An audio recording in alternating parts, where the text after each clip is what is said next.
Imagine two people trapped in a dark room. One person is laughing at the other because his corner has a tiny candle while the other sits in complete darkness.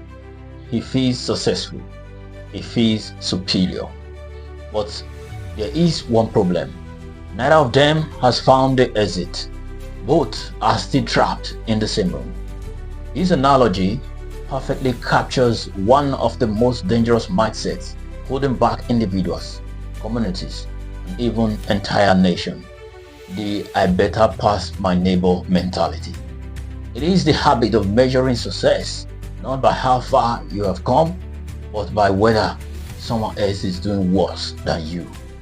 And while it may provide temporary satisfaction, it often creates long-term stagnation. Why?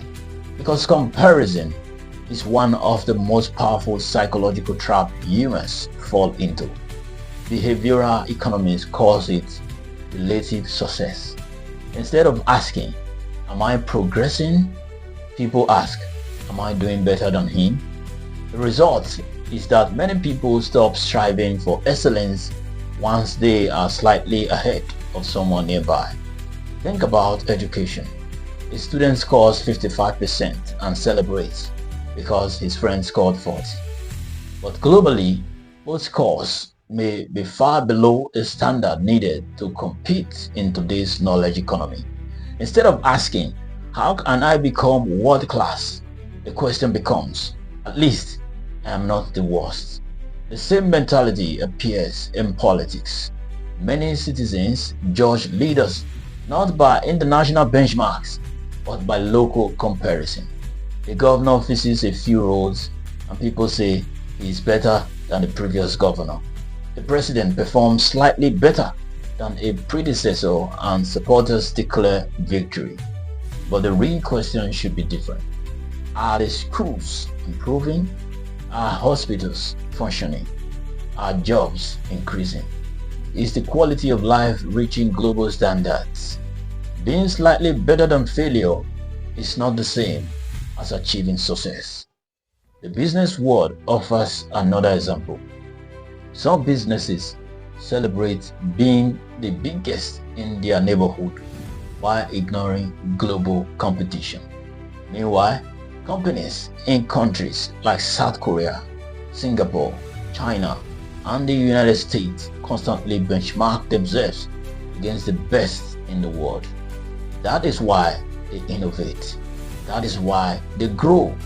That is why they dominate industries.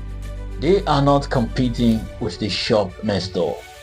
They are competing with global best practices. They are competing with the future. Social media has amplified this mentality. People compare cars, houses, vacations, clothing, and lifestyles. Many feel successful because they appear richer than their friend.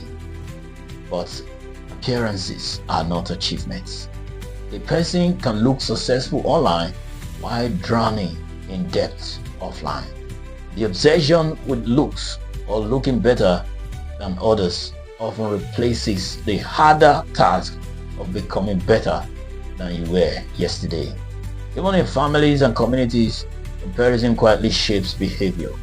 Parents compare children, neighbors compare houses, friends compare salaries, communities compare tribes, regions, and social status. Instead of collective progress, energy is wasted on providing superiority. The tragedy is that everyone becomes trapped in a cycle where success depends on somebody else's shortcomings. History shows that great society think differently. Japan did not rebuild after World War II by comparing itself with weaker nations. Singapore did not become an economic powerhouse by comparing with struggling neighbors. South Korea did not transform itself by celebrating being slightly better than others. These countries focus on excellence, innovation, productivity, and continuous improvements. They ask one question repeatedly: how can we become better than we were yesterday? That mindset changes everything. Because when a society measures itself against global standard rather than local weaknesses, mediocrity becomes unacceptable. Leaders are held accountable. Institutions improve. Businesses innovate. Citizens develop new skills. Progress accelerates. But when people celebrate being slightly ahead of someone who is also struggling, development slows down. Imagine two runners. One keeps looking sideways to ensure he is ahead of the person beside him. The other keeps looking forward towards the finish line. Who is more likely to win? The answer is obvious. And perhaps that is the challenge facing many developing societies today. Too much energy is spent comparing ourselves with one another. Too little energy is spent comparing with what is possible. True success is not measured by another person's failure. True success is measured by growth, impact, excellence, and continuous improvement. Because at the end of the day, having a small candle in a dark room is not enough. The real goal is to find the exit. And that brings us to a powerful truth. If your success depends on somebody else's struggle, then you are not truly succeeding. The goal is not to be the brightest person in a dark room. The goal is to turn on the lights. What do you think? Do you think Nigerians measure success too much by comparison? Have you ever caught yourself using the "I better pass my neighbor" mentality?